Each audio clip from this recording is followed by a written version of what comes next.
Welcome to the Full-Time FBA Show.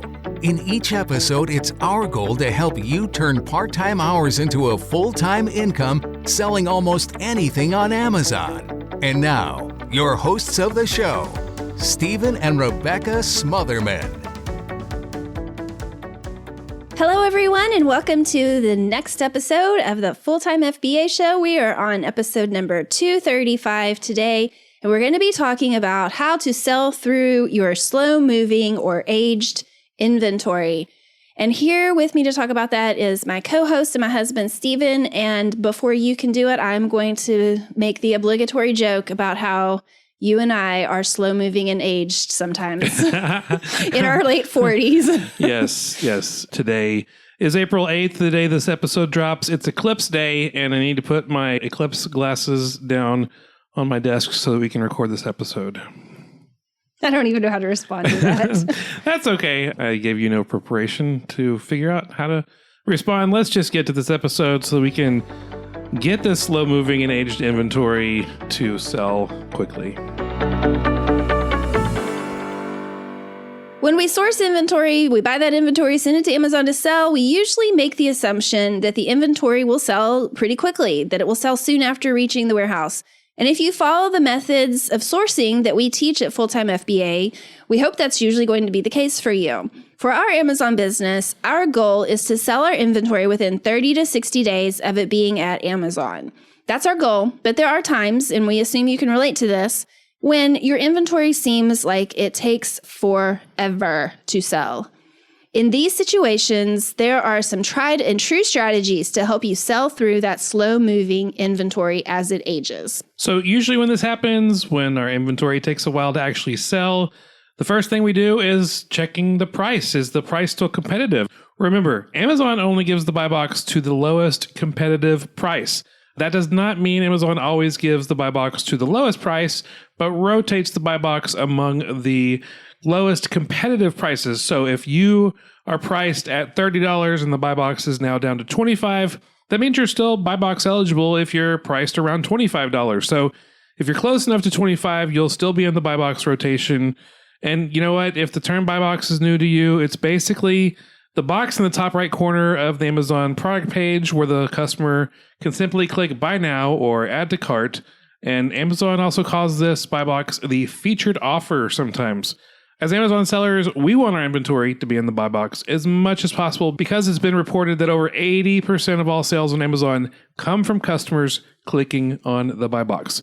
So checking the price is usually one of the most common, usually one of the best things you can do to actually get your slow-moving inventory sold. And it's possible that maybe tweaking your price a little can cause the sales to pick back up for those items. Okay, so what do we do if tweaking the price doesn't work? The inventory is still not selling, and we want to avoid the monthly storage fees that will eventually take away all of our profits.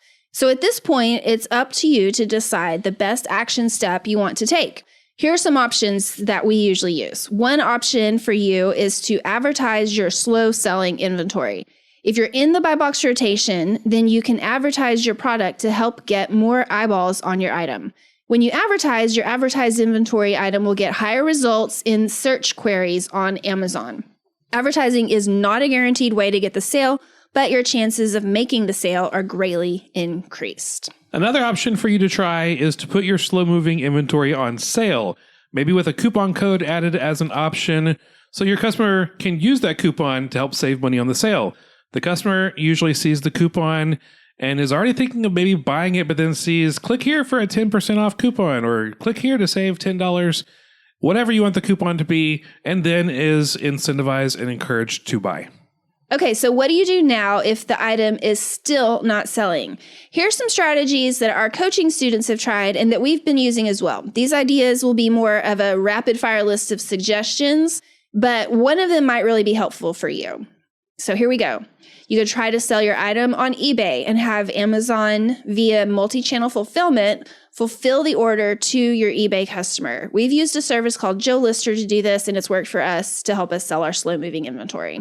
Another idea is to set up a removal order. Have that item returned to you from the Amazon FBA warehouses. and see if you can sell that item on Craigslist or Facebook Marketplace, or maybe add it to your garage sale pile. I mean, you have a garage sale pile, right? Or anywhere else that you could possibly sell it. Now, you might not make a profit, but at least you can get some of your capital back, your inventory capital back, so you can reinvest that capital into better selling inventory.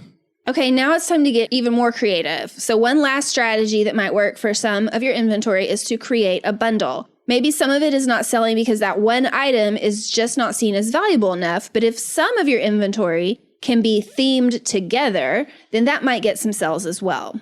And if you still have some slow-moving toy inventory after Christmas that didn't sell in Q4, but might sell somewhere else, you could bundle it together as a toy lot. You could find a theme for some of your items to see if you can sell them bundled together.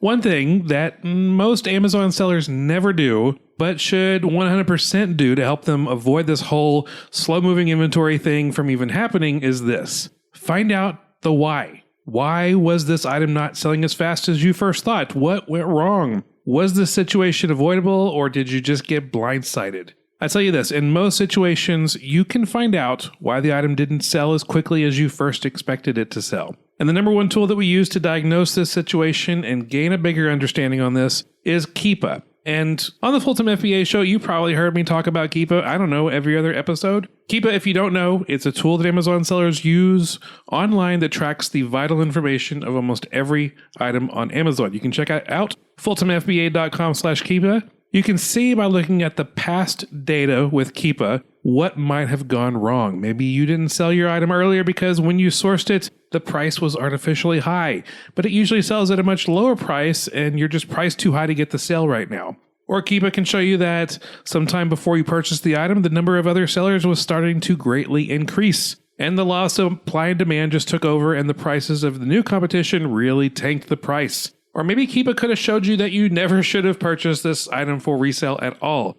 Keepa can really tell you a lot. And if you're new to Keepa, check out a free training video, fulltimefba.com/learnkeepa. Yeah, we use Keepa almost every day in our business. I mean, I would say we use it every day that we are working on our business. Yes. And it's a tool that you need to learn how to use to really run a successful Amazon business. Another tool that we use that helps us greatly lower the possibility of having slow-moving inventory or aged inventory is the automatic repricer called Be Cool. Most of the time, when we get to a situation of an item not selling as quickly as we expected, it's because we didn't have Be Cool set up with our repricing rules for that item. This literally happened to me yesterday. I was looking at some items. I thought, why haven't those sold yet? And it was because I didn't have the repricer set up. So I went in, did some repricing. Be Cool is just awesome because it helps our inventory's prices stay competitive almost all of the time. We use the lowest pricing tier of Be Cool. And even with that, our prices are updated to be competitive every 15 minutes. So if the lower prices of my competition start to make me lose out on sales, the repricer can fix things automatically without me even having to be aware of it. If you're wanting your prices on Amazon to always be competitive, to lower a little if necessary, to increase when your lower price competition sells out, and to help you make more money, then sign up for a 2-week free trial with Be Cool at fulltimefba.com/becool, which is spelled BQOOL. And when you do, be sure and let us know so that we can send you our own personal repricing rules that literally doubled our sales and increased our profits the first month that we used Be Cool. We'll put this link as well as how to get our personal repricing rules on our show notes page at fulltimefba.com/235. And one last thing I want to be sure to talk about before we wrap up the show. Very soon, April 22nd, we will be hosting our very popular Amazon Income Accelerator Workshop, which is a free 5-day online workshop where we are going to show you how it's possible to make a full-time income on Amazon, show you the best strategies and methods of making this a reality now. So sign up for it at fulltimefba.com/workshop, and we'll see you at the end of April. Thank you for joining us for another episode of the Full-Time FBA Show. As a reminder, the show notes can be found as always at fulltimefba.com/235. At that link, you'll also find any of the links that were mentioned in this episode. And next week on the show, we are going to talk about building an Amazon FBA business during an unpredictable economy. So we'll talk about that next week on the Full-Time FBA Show. That's all for this episode of the Full-Time FBA Show.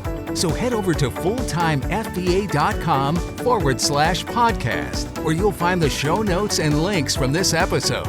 While you're there, subscribe to our newsletter where you'll get several free downloads of our popular and helpful Amazon FBA resources. Now, take action on what you've learned today so you can find success at turning part-time hours into a full-time income with Amazon FBA.